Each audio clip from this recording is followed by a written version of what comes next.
Hello, and thank you for inviting me to speak to you. My name is Paul Ellis, and I have been Head of Teaching and Learning Strategy at Cambridge Assessment International Education since 2010. I used to be a teacher, but focus nowadays on translating the best educational theories into practice and on the professional development of school leaders and teachers worldwide. My presentation is about neurodiversity and education. This is increasingly an important topic on a global scale as people understand more about A, how our brains work, and B, how the ways in which education is traditionally seen and done are excluding some individuals from reaching their potential. By the end of this presentation, my objective is that you will know more about neurodiversity as a concept, have a better appreciation of what inclusive education means, and have some practical ideas to take back to your schools and classrooms, whether you are a teacher or in a position of leadership. To help you engage with the presentation, I would like to recommend that you follow a thinking routine, such as this one proposed by Harvard Graduate School of Education Project Zero. While you are watching and listening, note down what you see and hear that connects with your educational beliefs and what you are already doing in your classroom or school. Secondly, note as well what challenges your beliefs and practices and how comfortable this makes you feel. Lastly, while you are watching and listening, and when you look back and reflect after the presentation, write down what you are going to do to extend yourself professionally and personally in the ways you work and think individually and collectively. We will see this slide again at the end of the presentation as a reminder. Let's move on to part one. What is neurodiversity?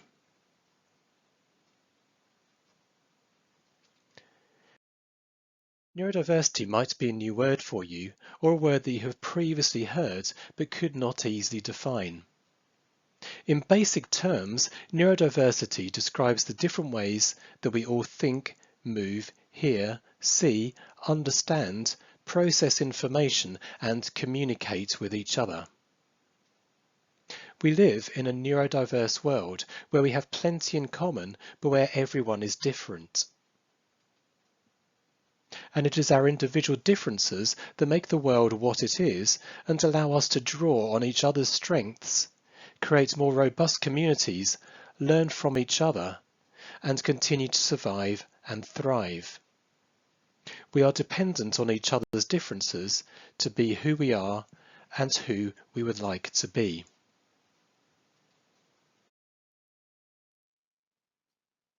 It is only relatively recently that the word neurodiversity has been used, and used positively. Just under 25 years ago, the journalist Harvey Bloom wrote in an introduction to the Atlantic magazine comparing neurodiversity with biodiversity. It was only at the end of the last century as well that people were beginning to talk seriously about the importance of biodiversity.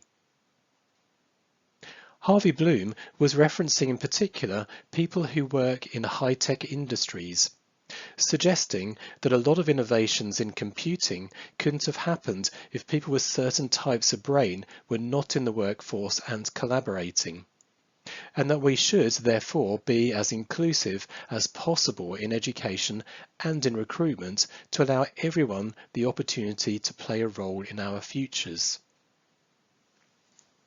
Just as we need to maintain biodiversity in nature so that animals and plants can feed off and be nurtured by each other, so we need to allow humans to do the same. If we exclude people whose brains work in a certain way from learning, from being part of a team, or from being able to voice their opinions, then the world is a poorer place.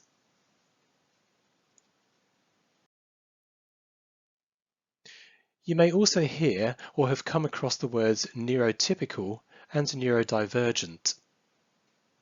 If you look at these two pictures, can you identify which of the children are typical and which are divergent? Of course not.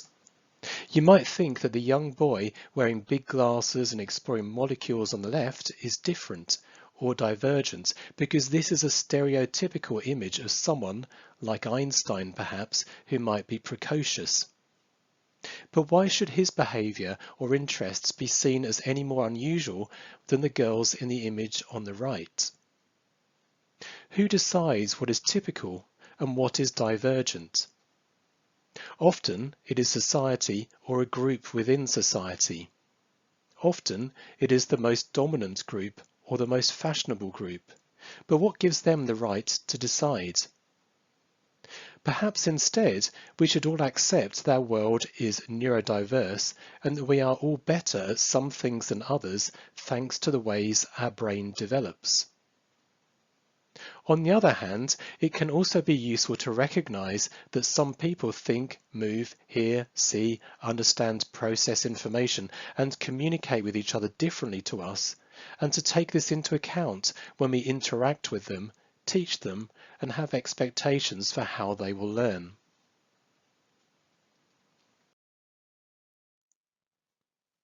It is interesting to make a comparison between physical health and mental health at this stage, as both can help us understand neurodiversity and neurodivergence better.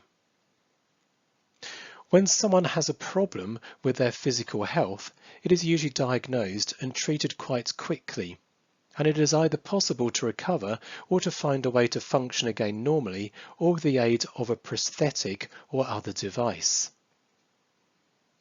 When someone has a problem with their mental health, it is usually less visible and harder to diagnose. Simply put, it is not easy to see inside someone else's head.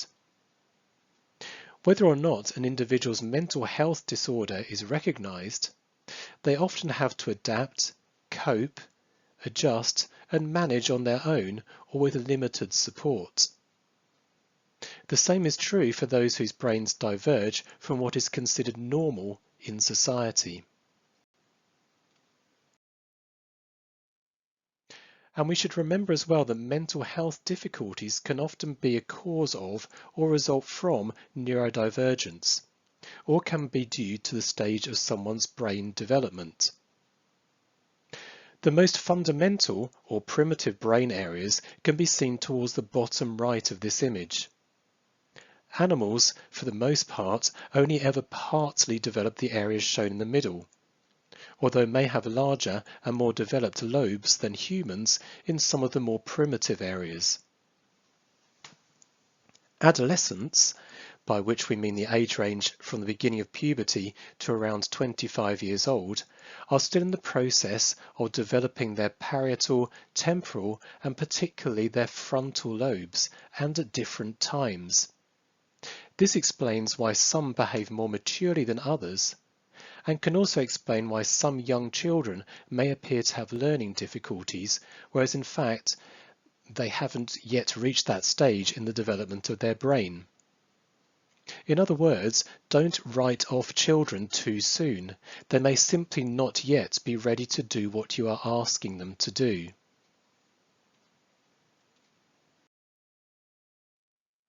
Returning to what is typical versus what is divergent, we need to consider our expectations as well, and who is to blame for someone struggling in an educational environment or the world in general. Traditionally, we say it is the fault of the individual that they cannot learn or behave appropriately. This is known as the medical model, where we diagnose what is wrong with someone. A different way to look at the situation, however, is to think again about what is typical or average. This is known as the social model, where we diagnose instead what is wrong with how the world works and the average or normal expectations that we have.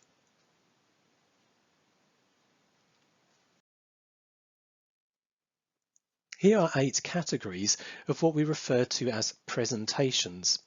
These represent common difficulties that young people, or we as adults, might have when we are studying or working. For example, some people may struggle to focus or organize themselves.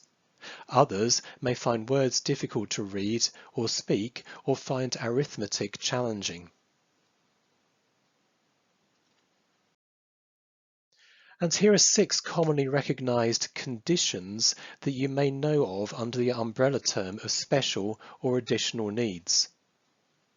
All of these conditions are valid, and it can often be a relief for someone to be diagnosed and therefore understand why they act, behave, or feel differently to others around them.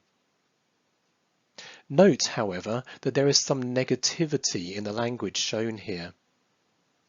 In the top line, the prefix dys, dys, is used to denote something that is bad or difficult, describing, from left to right here, someone who has problems with numbers, movement, or words. In the bottom line, you can see the words disorder. Until very recently, autism was also described as a disorder, but it is now more commonly known as a condition. The point is that yes, if you have a recognized condition, you may have weaknesses in some areas prescribed by what is considered normal in society, but you will also have strengths, and the weaknesses are not your fault. Someone who has a neurodevelopmental condition that means they are not typical does not deserve to be labelled and excluded from education or society. It is education or society that should be labelled for not including them. Many people, perhaps me or you, have neurodevelopmental conditions that have not been diagnosed because nobody has tested us or because we don't meet a threshold for diagnosis. The coloured balls you can see here represent different conditions such as dyslexia or autism. We all have traits of one or more of them. In picture A, you can see someone who has a little bit of one condition, a bit more of 2 others, but not enough to reach a threshold to get support for additional needs, shown by the dotted line. Picture B shows someone who isn't exhibiting enough behaviour to get a diagnosis, although they are, for example, more inclined to demonstrate autistic traits. Picture C represents someone who does reach a threshold for one condition, but who also has a few other challenges in other areas. Perhaps they are autistic, a bit dyspraxic, and slightly dyslexic too. And picture D shows someone who has numerous challenges and who crosses the threshold, but not for one specific condition, making it harder to know what support they need.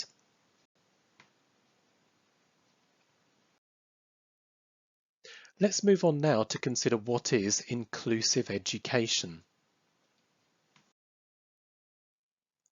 First and foremost, it is about including everyone who wishes to learn and that you have the resources and capacity in your education environment to teach.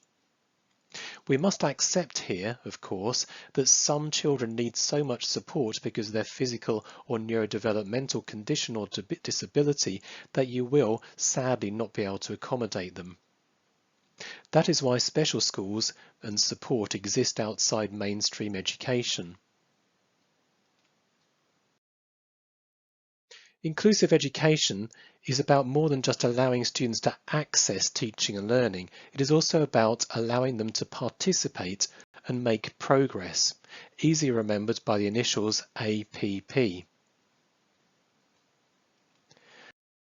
Another easy thing to remember in inclusive education is this formula, which helps us target what is getting in the way of someone accessing, participating and making progress in their learning.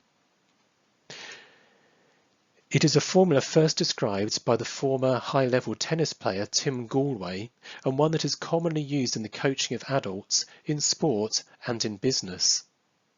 Simply put, when we are trying to make education, or anything else, inclusive, we need to discover what is interfering or getting in the way of someone performing to their potential. It may be something minor, or it may be something large. It may be something we can immediately do something about, or something that will take more people, resources, and time. The World Health Organization has described interferences using this model. Your ability to do an activity, in the middle of this diagram, will depend on your health condition and also your physical and mental fitness, whether you are allowed to take part, whether you can access or operate in an environment where the activity is taking place, your interactions with others, and your own understanding of your potential.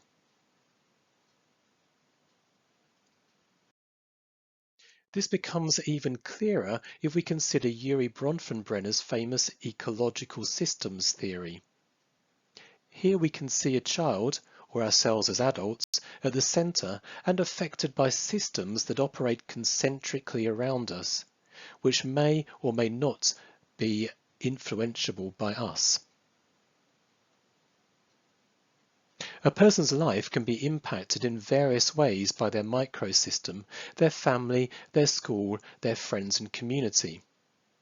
It is also impacted by the exosystem and macrosystem, including societal or global structures, cultural attitudes, and social media.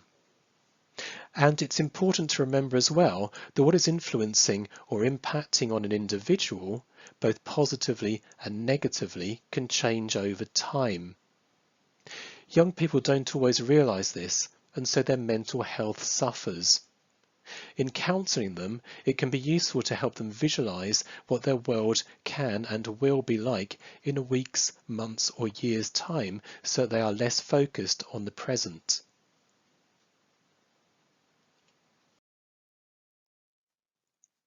Having looked more closely at who we are and who our students are, and the kinds of conditions and interferences we experience, let's take a look now at inclusive education in practice.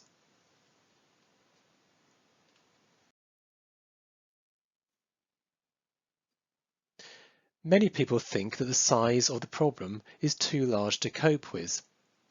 There are too many individual differences among students, they say, and we cannot take care of all of them, even if we want to.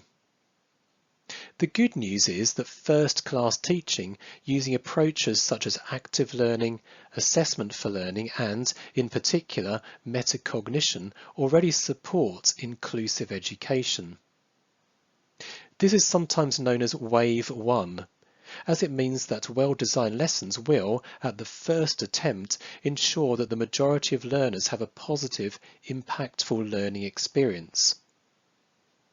Some children, because of their stage of development or prior learning experiences, will need additional, sometimes temporary, support, shown here as Wave 2.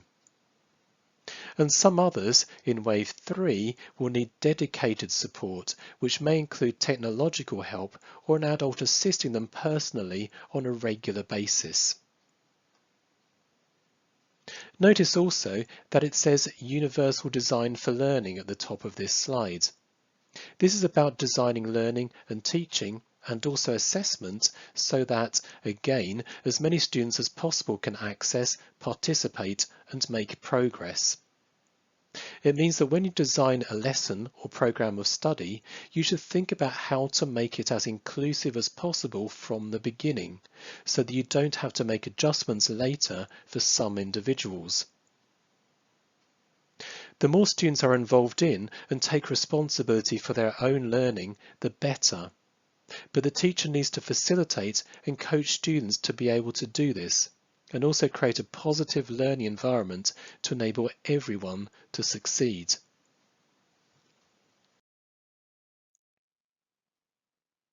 Inclusive education is something you have to plan for, playing to everyone's strengths rather than exposing their weaknesses. In the best schools, it also encourages collaboration in learning amongst students and in teaching amongst staff, and often leads to new ways of doing things. This keeps education dynamic, exciting, and interesting for all involved, including school leaders and other members of the community.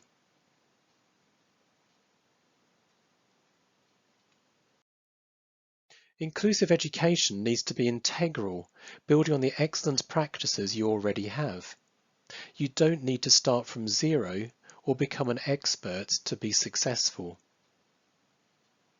Inclusion is also not just allowing students who might otherwise be excluded back into the classroom, nor is it about teaching to the lowest or the middle level.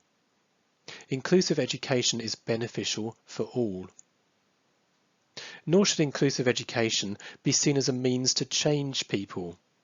As we have already seen, we all have strengths and weaknesses, and a diagnosis of one condition rarely gives a full picture for what someone can do now with appropriate support, or simply a change in their approach to learning.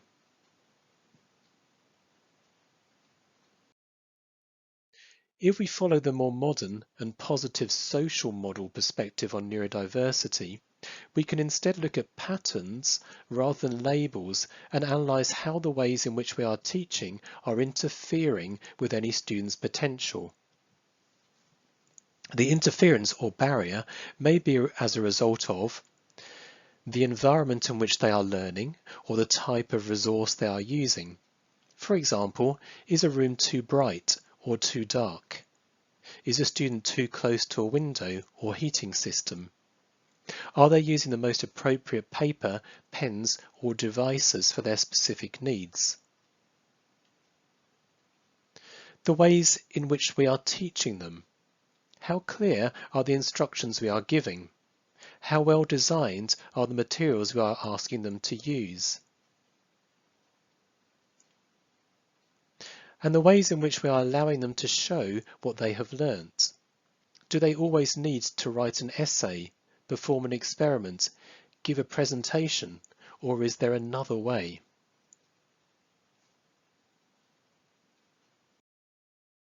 This takes us to the concept of differentiation, which is not about limiting what students can do, but instead about giving them more options.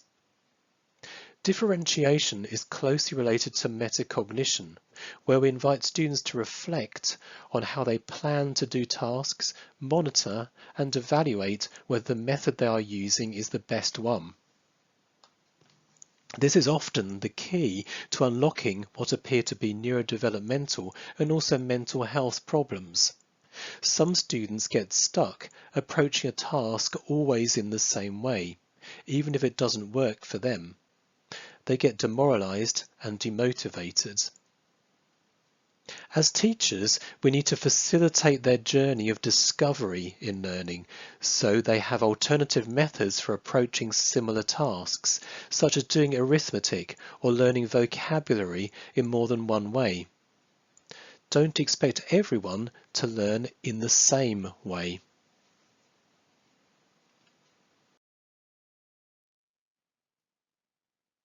When students reach the point in their education when they are going to be assessed formally and summatively on what they know, it is possible for them to receive what are known as access arrangements. Here are 25 different ways in which Cambridge International supports students. It is important for students who will have access arrangements to be given the opportunity to practice these in class and to use them in formative or end-of-topic tests. If a student needs 25% extra time for their IGCSE, why shouldn't they have that when doing a reading comprehension in class? It is also important and can reduce the requirement for access arrangements to help students in a number of ways before they take high-stakes assessments. You can support them with how they organise their revision or their approach to an exam paper. To be familiar with the format of the test they are going to take, the types of question and where they will be sitting. To take care of both their bodies and minds, something I usually refer to as being match fit, thinking like a sports star, what they should drink, eat, how much they should sleep, and perhaps learning some mindfulness or meditative techniques to calm their anxiety.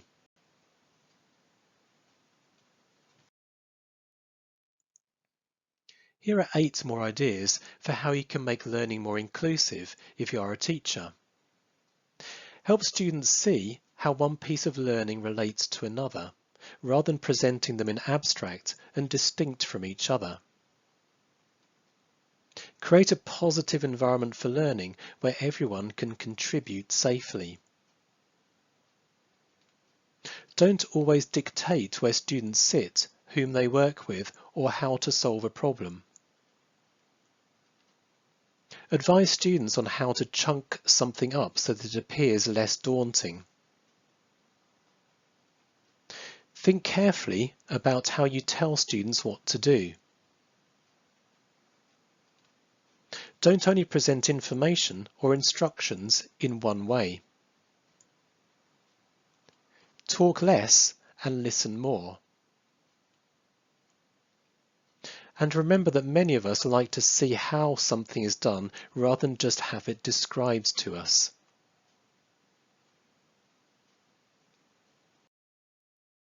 Schools, as a whole, can place greater emphasis on being inclusive by not assuming to know everything, but instead involving the whole community, including listening to those who are experiencing barriers to learning. Not trying to do everything at once. It can take time to be properly inclusive. Giving teachers the opportunity to learn how to be even better at their jobs. Designing policies with everyone's input that ensure a cohesive approach. Using quantitative and qualitative data to recognise what could be better and, eventually, the improvements you are making as a school.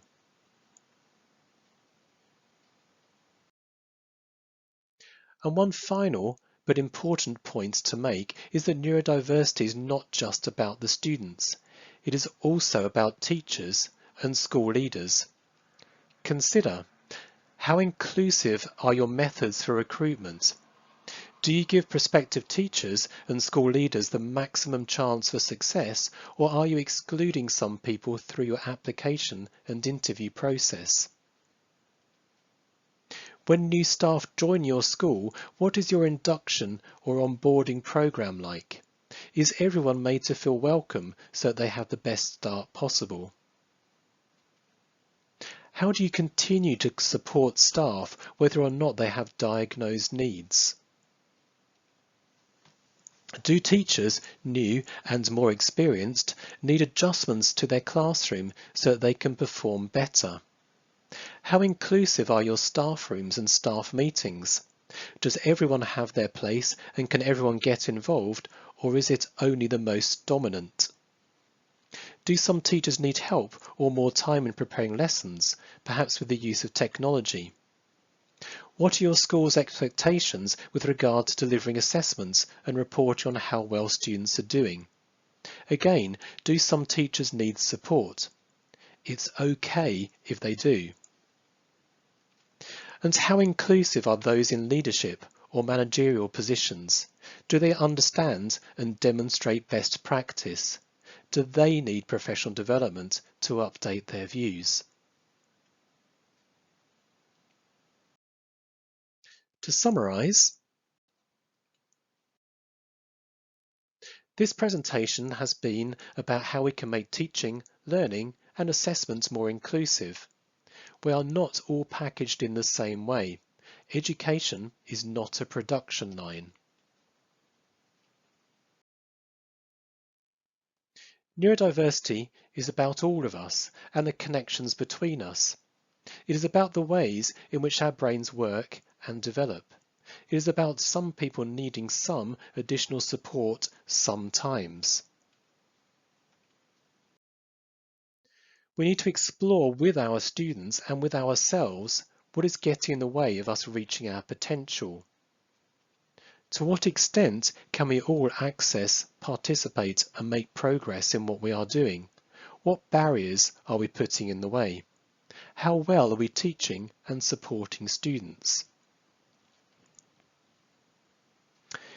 In the simplest of terms, inclusive education is about reflecting on how we can remove barriers, reduce interference in learning, or rethink the ways in which we are teaching so that as many students as possible can benefit from the curriculum and assessment programs that we have decided are the best fit for our school.